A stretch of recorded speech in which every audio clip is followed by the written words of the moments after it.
Bonjour à toutes et à tous. Alors aujourd'hui, ce sera le sujet, c'est la liberté d'expression. La liberté d'expression qui nous est vendue depuis très longtemps en réalité, mais depuis les attentats dans les locaux de Charlie Hebdo et dans la supérette cachère, c'est monté crescendo. Et là, tout le monde crie à la liberté d'expression.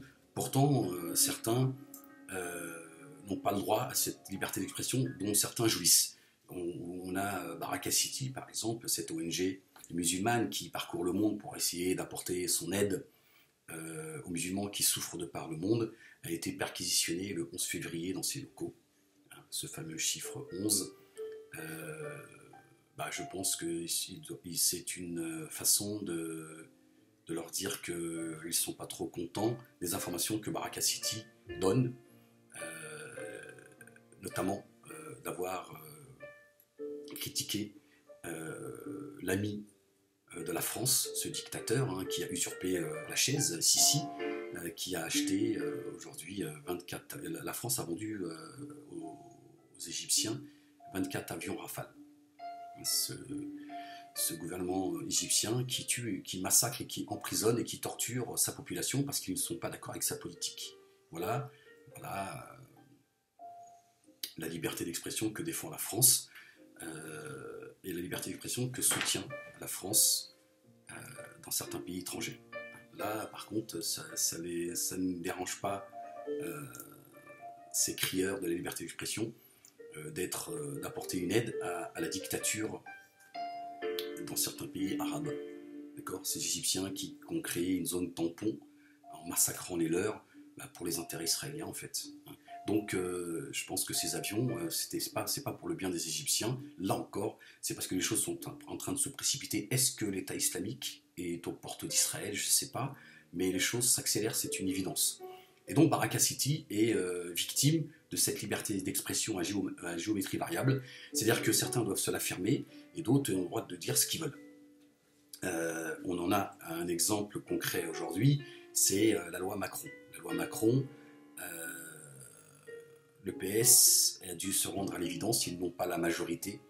Et donc, cette loi Macron a eu du mal à être acceptée par tout le monde. Et là, Manuel Valls, il a sorti de sa kippa, de son chapeau, l'article 49.3. Voilà la liberté d'expression, c'est-à-dire que quand on vous donne la possibilité de voter, quand ça va dans le sens des intérêts de ceux qui vous balance, qui vous parle de démocratie toute la journée, il n'y a aucun problème. Au contraire, on dit voilà, le peuple a choisi. D'accord. Mais quand le peuple n'est pas d'accord, c'est comme en Égypte. C'est à coup de mitraillette, à coup de rafale. Et en France, c'est tiens, il y a un article. L'article, il dit que tu as la liberté d'expression, ton choix, ta démocratie, tu te la mets bien profond. C'est comme ça. Allez tous vous faire avec votre liberté d'expression et votre démocratie. Voilà ce que nous a dit Manuel Valls, le PS par la voix de Manuel Valls. C'est énorme. Ils ont tenté en fait. Ils se sont dit si ça passe, tant mieux. On créera la liberté d'expression, on créera la démocratie. La démocratie a vaincu. Et si ça passe pas, on va sortira un article écrit par Manuel Valls qui à une époque s'était opposé à cet article. Il avait envoyé un courrier à Montebourg, etc., à plusieurs élus de la République, en disant que c'était une escroquerie, quoi, que c'était pas démocratique. C'est-à-dire, si le peuple il a dit non, c'est comme le référendum. Les Français avaient voté 55% non, pareil, sans vaseline, oui. Vous voyez? C'est pour ça que je dis, votre démocratie, vous la gardez. Comme votre liberté d'expression à géométrie variable. Aujourd'hui, on tue des musulmans. Il y a un père de famille qui a été tué par son voisin de 17 coups de couteau. Vous savez pourquoi? Parce qu'il est musulman. On agresse des femmes voilées, vous savez pourquoi? Parce qu'elles sont musulmanes. On viole, on tue, voilà. Mais là, on s'en fout. D'accord? On profane un cimetière juif, c'est le tremblement de terre. On ne sait pas ce qui s'est passé réellement, peu importe. Alors, est-ce que c'est des petits cons qui se sont amusés dans un cimetière? Il faut les condamner pour ce qu'ils sont, ça ne reste que des petits cons, donc quand j'entends 7 ans de prison, il faut arrêter, quoi. Je veux dire, c'est des petits cons. Mais il faut surtout qu'ils sortent de là avec en ayant appris qu'on ne touche pas un cimetière, qu'il soit juif, chrétien, musulman, ou bouddhiste, ou je ne sais quoi. Un cimetière, et les morts reposent. Voilà, il faut pas... Voilà. Maintenant, est-ce qu'on n'a pas voulu aller trop loin en se disant on va faire ce qu'on a à faire, mais par contre, on ne va pas monter le blanc contre nous, parce que c'est pas le moment, parce que la guerre, c'est contre le frisé, pas contre le blanc. Je sais pas. Mais toujours est-il que moi, ce que j'ai envie de dénoncer, c'est ce deux poids, deux mesures. C'est pas le fait même que les Juifs, encore une fois, ont fait plier le gouvernement français. Tant mieux pour eux, tant mieux pour eux, s'ils se sont battus pour se faire entendre, tant mieux pour eux. Voilà, ils ont ce qu'ils méritent. Et nous avons ce que nous méritons. Mais je dénonce ce deux poids, deux mesures. Là encore, je ne veux pas participer à cette liberté d'expression à géométrie variable. Cette liberté d'expression pour le juif. Voilà. Et j'en ai marre aussi que quand le président de la République, quel qu'il soit, ou des élus de la République, parlent de combat contre le racisme, le font seulement quand il y aurait un acte antisémite, qu'il soit vrai ou pas. Ça suffit de carchériser le racisme. C'est-à-dire qu'on parle du racisme seulement quand tout le monde chiale l'antisémitisme. C'est pareil. Au nom de quoi? C'est-à-dire qu'on parle du racisme seulement quand les juifs sont touchés. C'est-à-dire que tout tourne autour du juif, en fait. La République tourne autour des Juifs, le racisme autour des Juifs, la politique autour des Juifs. Il faut arrêter à un moment donné, il faut arrêter. C'est quoi cette liberté d'expression que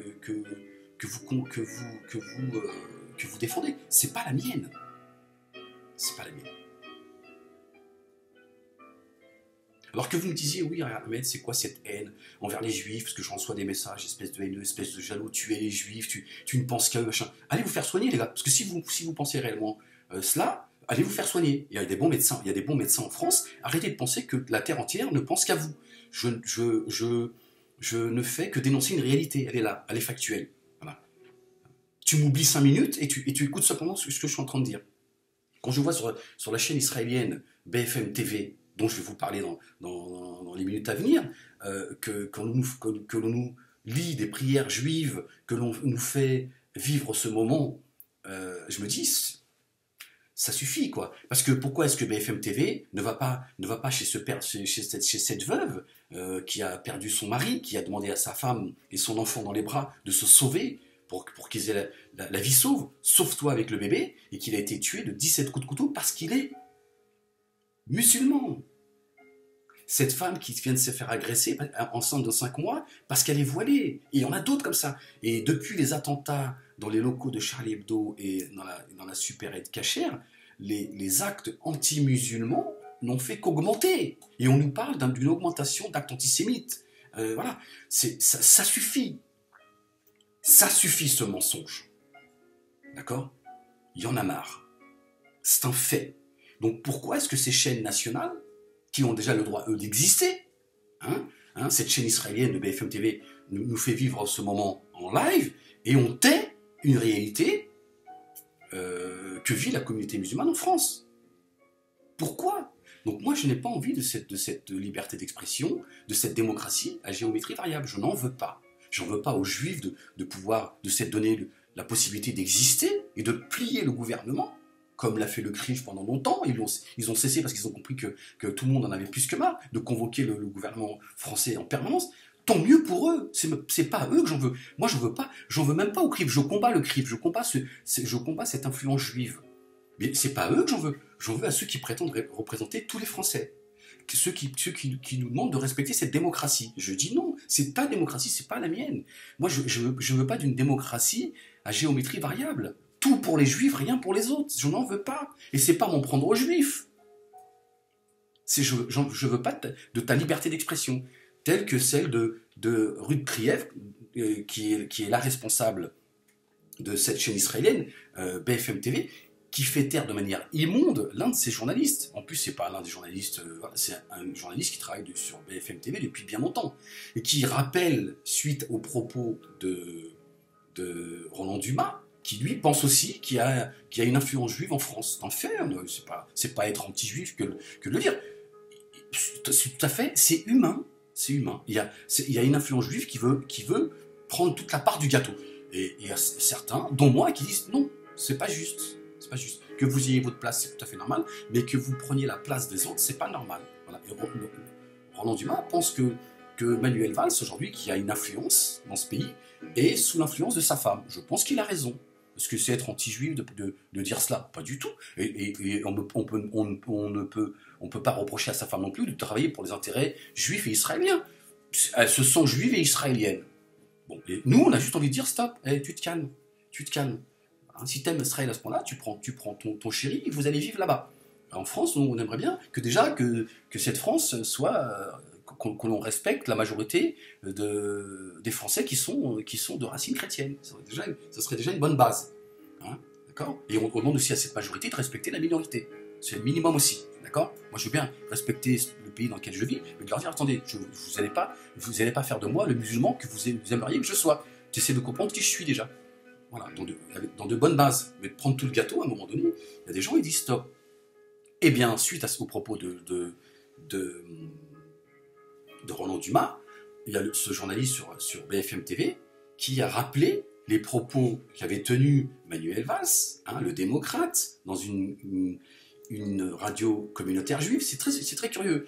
Devant les Français, ils parlent de démocratie. Dès qu'ils se retrouvent dans une des 4 radios communautaires juives, ils n'ont plus le même discours. Ils sont très communautaires. Hein, d'accord? Et donc, Manuel Valls avait rappelé qu'il était lié de manière éternelle. Il a oublié le mot lié, le journaliste. Déjà, il était déjà sous pression en lisant, c'est vous dire un peu la liberté d'expression dans ce pays. Et donc, il a rappelé que Manuel Valls avait dit qu'il était lié de manière éternelle à la communauté juive et à Israël. C'est son droit. C'est ton droit. D'accord? Mais on a le droit aussi, nous, de commenter cela et de donner notre avis. Et là, il s'est fait de manière immonde et dégommé par... Écoutez, vous allez voir, c'est très intéressant. Regardez comment ça s'est passé sur BFM TV en direct. Écoutez. Référence à une phrase de Manuel Valls, prononcée sur Radio Judaïka, je cite, « Par ma femme, je suis de manière éternelle à la communauté juive et à Israël », référence à son remariage avec Anne Gravoin, violoniste d'origine juive. Ça justifie pas les propos de Roland Dumas. On est bien d'accord que ça... Non, ça ne justifie pas les propos de Roland Dumas. On est bien d'accord. Pardonnez-moi, ça ne justifie pas du tout les propos de Roland Dumas. Le problème, c'est quoi? C'est que c'est lui qui les tient à son bras. Non, il n'y a pas de problème. C'est une phrase inadmissible, point. Et il faudra qu'il y ait des poursuites. Il n'y a pas de problème, c'est une phrase inadmissible. Écoutons Manuel Valls. Manuel Valls qui a rappelé que l'antisémitisme était un délit. Voilà, je n'invente rien, je pense que vous avez pu constater un peu comment ça s'est passé. C'est juste insupportable, quoi. Mais c'est très représentatif du climat de cette France. Du juif, je ne dis pas les juifs, hein, du juif qui méprise et qui crache à la gueule du non-juif en live. Tiens, aucune retenue. Il ne fait que son travail. Il dit, mais attendez, Manuel Valls, il a quand même, à un moment donné, de sa vie, avec sa langue, pas ma langue, il a dit, je suis lié de manière éternelle. C'est-à-dire que lui, il est lié à Israël, même après la mort. C'est-à-dire, dans l'éternité, il a le droit, hein, je veux dire, mais on a quand même le droit de dire, attendez, parce que là, il y a un problème, parce que lui, quand même, il décide de ce qui se passe dans ce pays. Et quand quelqu'un, quand il est aussi passionné, aussi déterminé à défendre les intérêts israéliens, à un moment donné, ça va prendre le dessus sur ses devoirs. Donc le journaliste il dit, est-ce que Dumas, quand il dit ça, est-ce que c'est pas parce que... alors plutôt que de répondre à ça et de dire, d'apporter des arguments, elle le dit, ferme-la le goy. Ferme ta gueule, le non-juif, d'accord? C'est pas toi qui commande ici. C'est insupportable. Alors, est-ce que c'est, là encore, s'en prendre à la communauté juive? Est-ce que c'est être anti-juif, etc. Que de parler comme je parle? Est-ce que je peux avoir une réponse de votre part? Ceux qui me crachent à la gueule de manière complètement débile. Oui, Ahmed, t'es un jaloux, t'aimes pour les juifs. Non, il faut te faire soigner. Il y a des bons médecins en France. D'ailleurs, des bons médecins qui sont juifs aussi. Tu consultes, tu vas te faire soigner. T'arrêtes de croire que toute la planète t'en veut. Je suis en train de faire un constat. Ai-je le droit? Est-ce que c'est ça la liberté d'expression? Ou est-ce que c'est la liberté d'expression de Ruth Krief, El Krief? Tu fermes ta gueule, Ahmed. Ok? C'est les juifs qui commandent. Parce que moi, quand je l'entends, je me dis, waouh, elle fait du mal à la communauté juive, elle. Elle fait vraiment du mal. Parce que il y en a beaucoup, ils en ont plus que marre. Franchement, ils en ont plus que marre. Ils disent, c'est trop. Maintenant, même en direct, ils font fermer la gueule des nôtres. Et là, c'est pas, elle perd patience. Vous êtes nerveux. Je sais pas, moi, si l'État islamique, ils sont à vos portes, là-bas en Israël, mais il faut vous calmer. Hein. Il faut vous calmer parce que vous rendez pas du tout service à la communauté juive. Ceux qui en ont marre de vous aussi, hein, parce que je vous le dis. Hein, parce que moi, dans mon entourage, ils en ont plus que marre de vous. Hein. Ils disent, c'est bon, nous, on aimerait bien, en tant que juifs, vivre notre vie tranquillement. D'accord? Israël, on en a rien à foutre, et on aimerait bien arrêter d'être en danger avec cet État. Parce que c'est vrai que, depuis qu'Israël vit, d'ailleurs, c'est un piège. Voilà, parce que si vous aviez pas cet État, bah les Juifs à un moment donné, ils diraient ce que je suis en train de dire. Oh, c'est bon, calmez-vous, c'est bon. On est comme tout le monde, c'est bon. Alors qu'on travaille pour que le Juif puisse vivre ce qu'il a envie de vivre en France, c'est une chose. Mais comme il y a un État juif qui les attend, on leur dit de toute façon, voilà, de toute façon, t'inquiète pas. Hein. S'il y a un problème, tu sauras où aller. Donc quelque part, ils savent plus. C'est compliqué. Moi ça je comprends, ça je me mets à leur place aussi. C'est l'une de mes qualités, au-delà de mes défauts. Je sais me mettre à la place des autres. À un moment donné, je me dis, attends, c'est vrai que le juif lambda, à un moment donné, il est perdu. C'est plus avec ses pressions, c'est Ruth Krief qui passent leur temps à défendre les intérêts israéliens, le CRIF, etc. À un moment donné, ils ne savent plus. On leur fait peur. Et c'est vrai qu'à un moment donné, c'est dur d'être juif en France.